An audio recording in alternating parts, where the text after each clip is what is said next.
Un saludo para todos. En este video hablaremos de un tema muy interesante y cósmico, el Archigram, presentado por el grupo HALM, conformado por Hilary Ramos, Ángel Solórzano, Loani Santos y Mindy Hernández.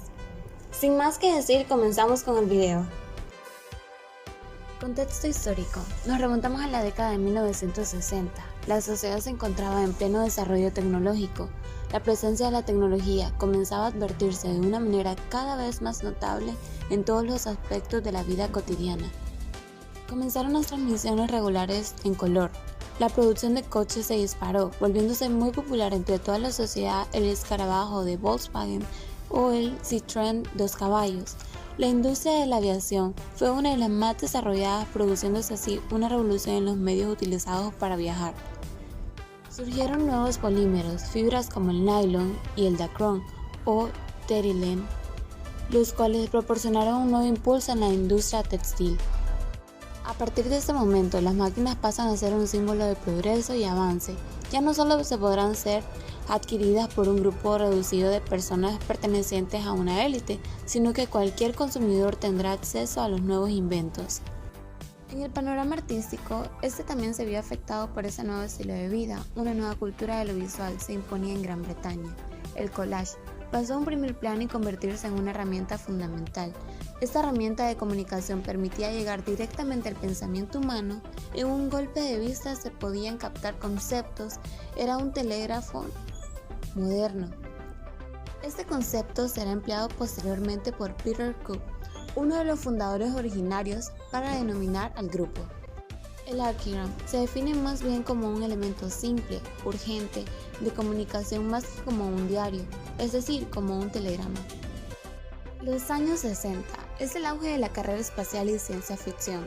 Se crearon películas de ciencia ficción, aventura, terror y comedia, como en el año de 1960 The Time Machine en Estados Unidos. En el año de 1965, Terror en el espacio, en Italia. En el año de 1968, El planeta de los simios, en Estados Unidos. En el año de 1961, El ausentemente profesor, en Estados Unidos. Y en 1963, I Care XB1, en República Checa. También se crearon revistas de ciencia ficción, entre las más conocidas están Amazing Story o simplemente Amazing. Fue una revista estadounidense que lanzó su primer número en abril de 1926, bajo la casa editorial Experimenter Publishing, de propiedad de Hugo Herbach. A fines de 1950, Amazing comenzó a publicar historias de misterio, chaverianos, un mito espeluznante que explicaba los accidentes y desastres como el trabajo de robots llamados Deros. La siguiente revista sería Galaxy Science Fiction. Fue una revista estadounidense de ciencia ficción en formato digest publicado entre 1950 y 1980. Fue fundada por una compañía italiana, World Edition, que trataba de introducirse en el mercado estadounidense. World Edition contrató al editor Horace Selgold, que rápidamente convirtió a Galaxy en la revista de ciencia ficción líder de su época, centrándose más en relatos sobre temas sociales que tecnológicos. Planet Story fue una revista pulp estadounidense de ciencia ficción que fundó Fiction House en 1939. Se publicó desde 1939 hasta 1955 con un total de 71 números. El control editorial estuvo siempre en manos de Malcolm Rice, primero como editor y luego desde el número impreso en otoño de 1942 como jefe de redacción. Presentaba aventuras interplanetarias, tanto en el espacio como en otros planetas, y estaba inicialmente enfocado en lectores jóvenes.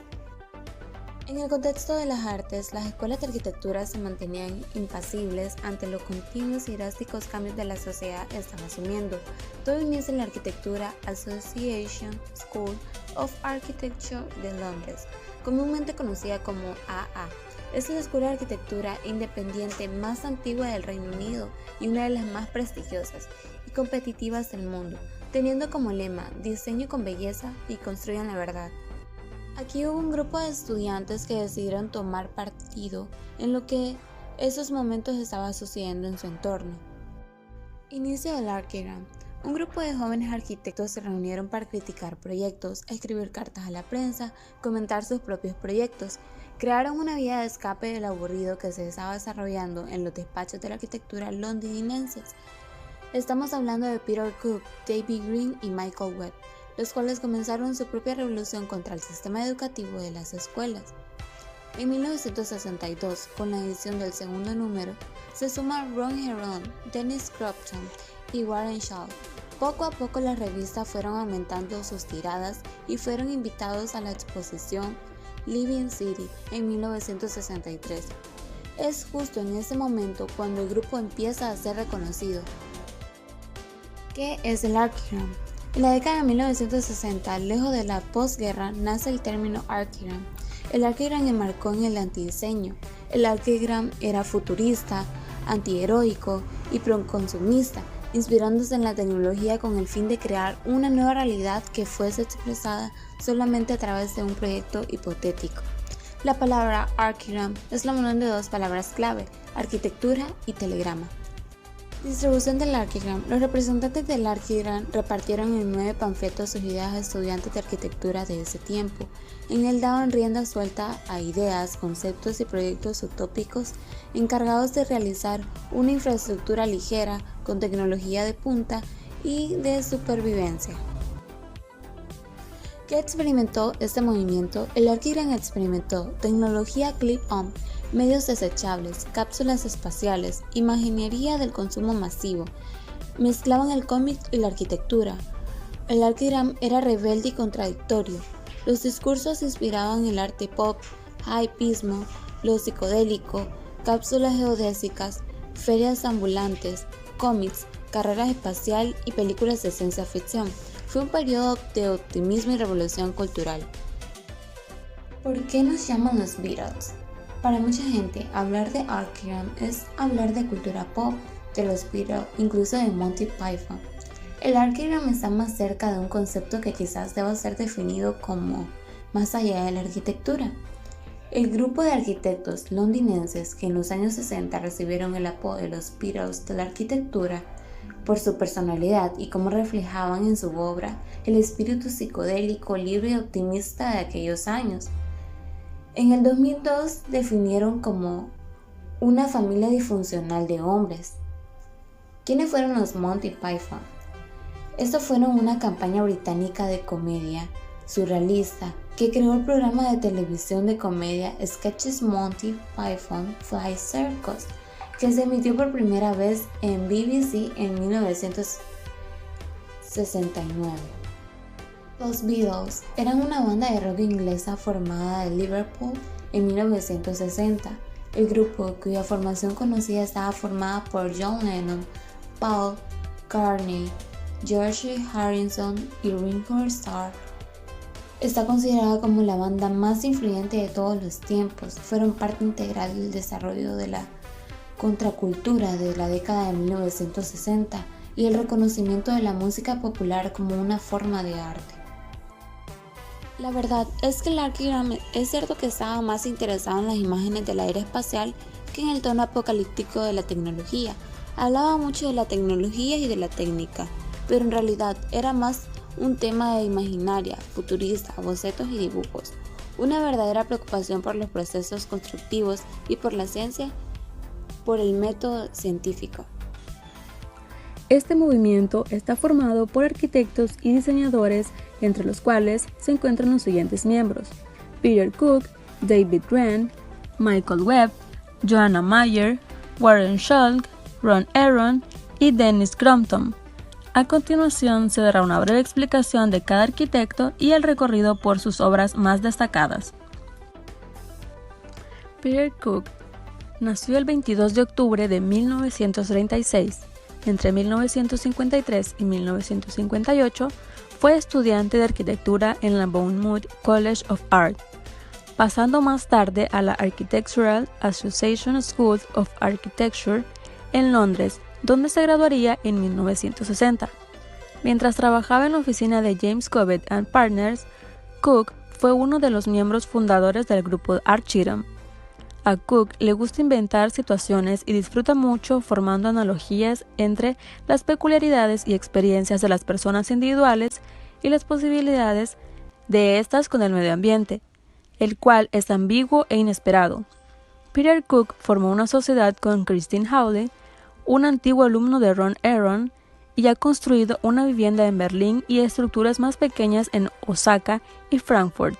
Actualmente es Bartlett Professor at University College London y profesor en la HBK de Frankfurt. Entre las obras de Peter Cook tenemos el Museo de Arte Constance Graz en Austria. El Museo de Arte Constance Graz es un museo austriaco, obra de Spacelab, despacho de Peter Cook y Colin Fournier, construido en 2003, año en que Graz fue la capital europea de la cultura. Está especializado en el arte contemporáneo de las últimas 4 décadas, y todo su programa expositivo se compone de exposiciones itinerantes. Su espectacular forma contrasta con el ambiente histórico. Vienna University of Economics and Business. El edificio de la Universidad de Economía y Negocios de Viena está diseñado en torno a la creencia firmemente arraigada de Cook y Robotham, basada en su trayectoria como docentes universitarios, de que un edificio educativo debe despertar la creatividad y debe alojar espacios internos generosos que no sean solo salas de clase u oficinas. Aberian School of Architecture. Este edificio es la segunda obra universitaria de Crabbe. La sociología y el sentido del teatro, que apela a los grupos pequeños e íntimos dentro de las instituciones, representa la importancia de los momentos no curriculares que se ejecutan en los centros educativos. En su interior, el mobiliario escolar se caracteriza por ser flexible y colorido, tal y como Peter Cook y su socio Gavin Robotham consideran que debe ser el proceso de aprendizaje. Visual Arts Center. En 2014, Cook fue invitado a diseñar este edificio, por lo que su despacho Crabbe Studio, junto con Jenna Al-Ali, desarrollaron este edificio que será utilizado por los estudiantes de pintura, escultura, ilustración, arquitectura, drama, entre otros. Construido en torno a la luz natural, cuenta con 140 metros cuadrados y con una ventana ovalada de 30 metros cuadrados como iluminación principal. En el lado este hay otra fuente de luz natural en forma de una ventana baja ubicada debajo de un banco largo que emana un resplandor misterioso. Plug in City, construida entre los años de 1962 y 1964, diseñado por Peter Cook, Gordon Schalk y Dennis Crampton. Es una ciudad que se arma con la lógica del enchufe. Este proyecto sugiere una hipotética ciudad de fantasía, que contiene unidades residenciales modulares que se conectan a una máquina central de mega infraestructura. Se ensambla habitacionalmente o industrialmente a través de estructuras tachadas. Comenzó a dar reflexiones acerca de los aspectos de la cultura y sustitución. Nuevas tecnologías aplicadas en ámbitos urbanos, pero que se fundamentan en flexibilidad. Eran células habitacionales que se agrupan alrededor de un núcleo. La carcasa de la cabina de metal era un prototipo en el sentido de que colocaba elementos desmontables de la casa en una mega estructura de hormigón. Peter Cook definía que la ciudad plug-in se configura aplicando una estructura de red a gran escala, que contiene vías de acceso y servicios esenciales a cualquier terreno. En esa red se colocan unidades que satisfacen todas las necesidades.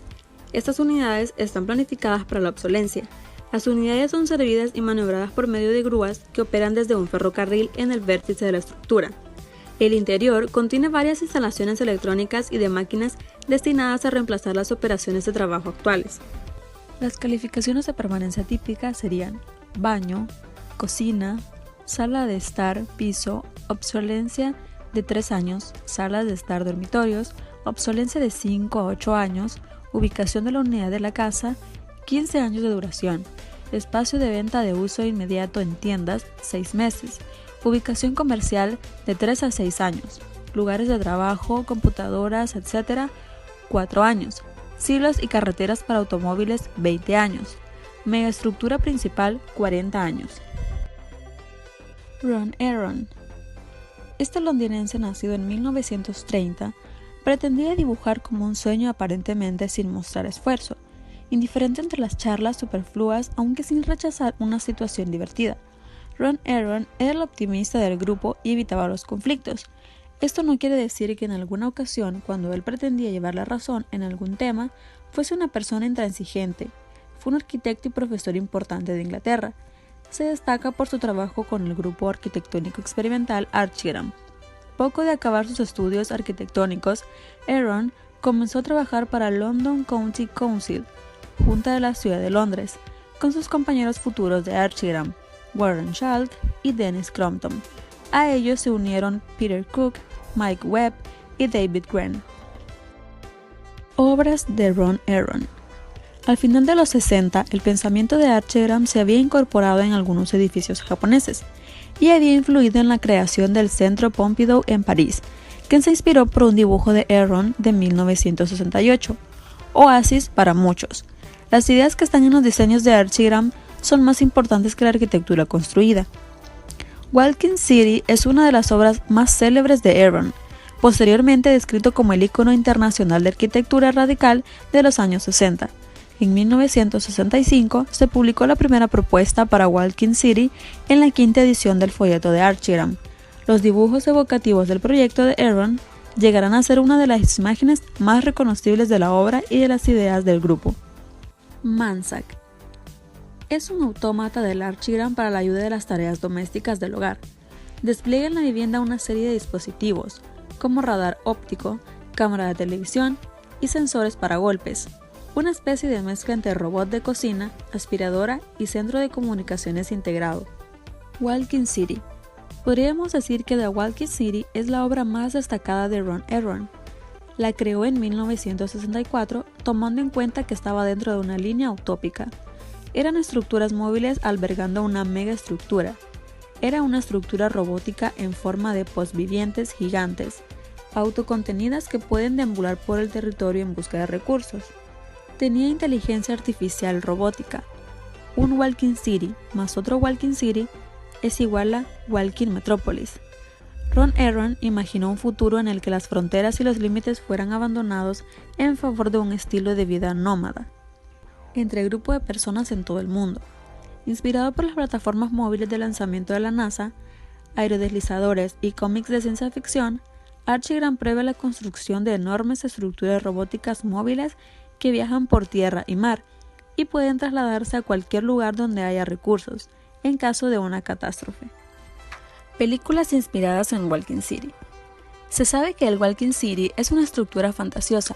Sin embargo, los fanáticos han creado réplicas de estas ciudades caminantes. Dos películas que se basan específicamente en Walking City son La historia de máquinas mortales. Tiene un lugar en un mundo posapocalíptico. Han pasado miles de años desde que una gran tragedia que puso en jaque a la humanidad. Ahora, las grandes ciudades se mueven por la tierra absorbiendo sin piedad a las comunidades más pequeñas. La alianza entre dos jóvenes, quienes tienen personalidades radicalmente opuestas, podría cambiar el rumbo de la historia. Castillo Vagabundo. Se trata de una pequeña llamada Sophie. Ella tiene una vida tranquila en la sombrerería de su difunto padre, pero todo esto cambia cuando se hace amiga del mago Howl, que vive en un castillo volador mágico. Sin embargo, la malvada bruja del despreciado se opone a su relación. Lanza un hechizo sobre la joven Sophie que la envejece prematuramente. Ahora Howl debe usar todos sus talentos mágicos para luchar contra la bruja celosa y devolver a Sophie a su antigua juventud y belleza. Warren Schalt nació en Londres en 1927. Estudió en la Escuela de Artes de Manchester, actuaba como catalizador de las ideas del grupo. Warren estuvo probando y experimentando con la pintura y la arquitectura. Warren es el miembro más abrasivo y crítico del grupo. Sus dudas y la insatisfacción con lo obvio y lo banal tienen muchas veces su justificación en los acontecimientos posteriores. Schalt trabajó en el Ayuntamiento de Londres, donde diseñó con su amigo y colega cercano del este de Londres, Ron Aaron. Se hicieron una reputación diseñando el London Southbank Centre, el Queen Elizabeth Hall, Purcell Room, Highway Gallery y el famoso Undercroft, ahora tan popular entre los patinadores. Enseñó en la Architectural Association School of Architecture, AA, en Bedford Square, Londres.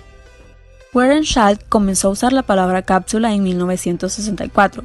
El grupo Archigram en ese momento formaba parte del Taylor Woodrow Design Group, bajo Theo Crosby, y era costumbre de la compañía alimentar al grupo con proyectos experimentales. La declaración era una cápsula que habitaba, con la ergonomía y la sofisticación de una cápsula espacial. Las piezas se adaptarían y podrían actualizarse a medida que la tecnología avanzara, y a medida que el habitante cambiara sus necesidades. Simultáneamente se estaba desarrollando la ciudad plugin, y aunque ambos proyectos permanecían bastante separados, pronto se hizo obvio que la vivienda cápsula sería un tipo preferido dentro de una ciudad plugin. David Grann. Grann nació en Nottingham en 1937. Junto con Peter Cook fundaron Archigram en 1961. Él decía, moldear el espacio, configurarlo del interior al exterior. Grann era el poeta, crítico del grupo. A veces era contemplativo, otras veces fatalista. Él reaccionaba a estos estados de ánimo positivamente, escribiendo o inventando algo que a menudo hace referencia al mundo existente, ideado de una manera original, consciente de las numerosas posibilidades conceptuales de la arquitectura y poseyendo una fascinación con las palabras ausencia y borrador en un contexto arquitectónico. Él trató de especular en cómo debía ser la nueva arquitectura para la cultura de la persona, que Marshall McLuhan llamaba el hombre electrónico. David Grann continuamente dudó de la situación del dibujo frente a la fotografía, prefiriendo esta última. Obras de David Grann. The Spey Plastic House. Es una alternativa donde el individuo configura sus espacios a base de excavar en un bloque de poliestireno.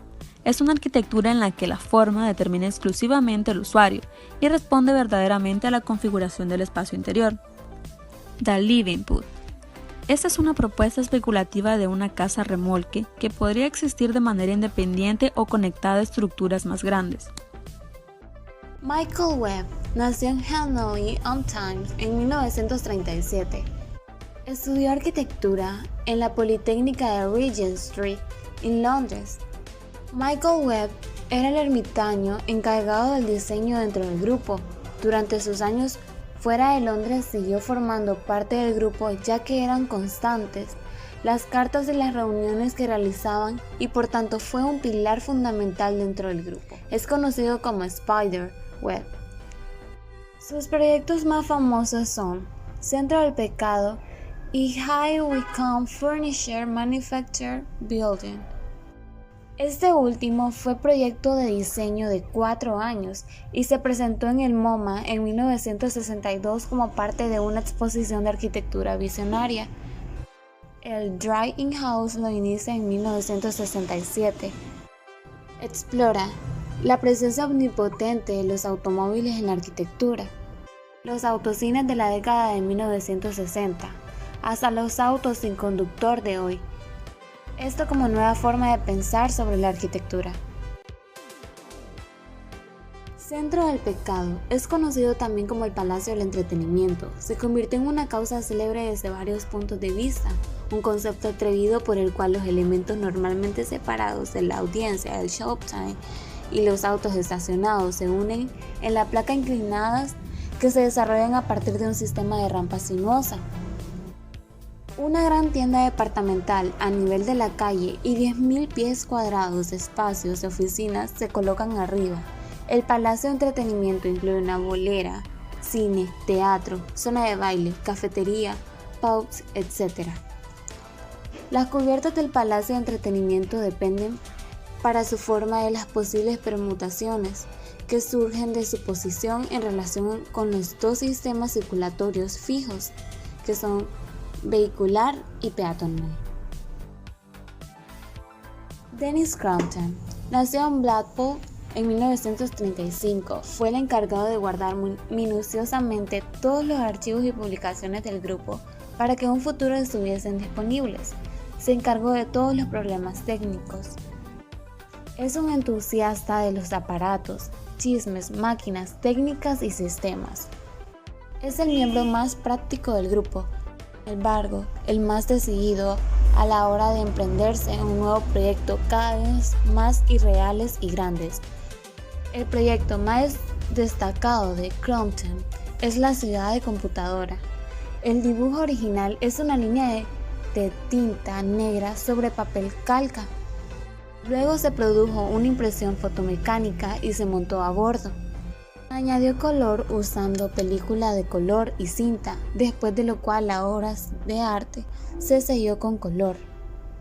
El dibujo original de tinta se encuentra en un archivo de Archigram en la versión de color en el Centro Georges Pompidou de París. Por último, pero no menos importante, tenemos el proyecto de Johanna Myers. En el año de 1950 crea el Instant City. Es notable cómo ella desde esos antiguos tiempos pudo revolucionar la arquitectura de esa época. Joanna Myers fue la única revolucionaria que tuvo ideas futuristas del año 2010 en el año de 1950. Ella propuso una serie de infraestructuras itinerantes que aportasen las posibilidades culturales de las grandes ciudades en áreas periféricas, apoyándose de los avances tecnológicos.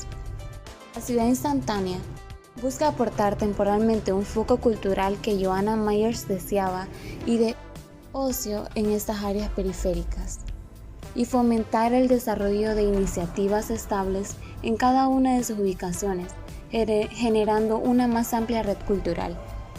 Joanna Myers fomentó la cooperación y la creatividad de los usuarios, también obligando a desperezarse mentalmente.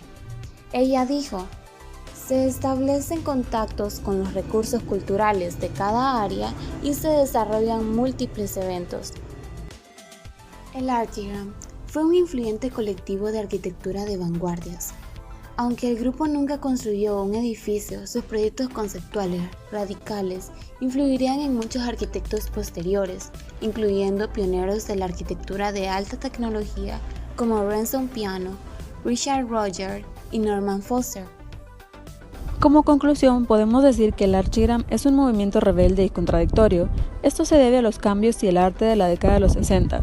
Recordamos que estamos en una época de hippies y lo psicodélico, del pop art y la ciencia ficción y sobre todo el collage. Teniendo en cuenta esto, definimos el Archigram como un elemento de comunicación y de un avance tecnológico. Esperamos que este video haya sido de su agrado. Muchas gracias por su atención.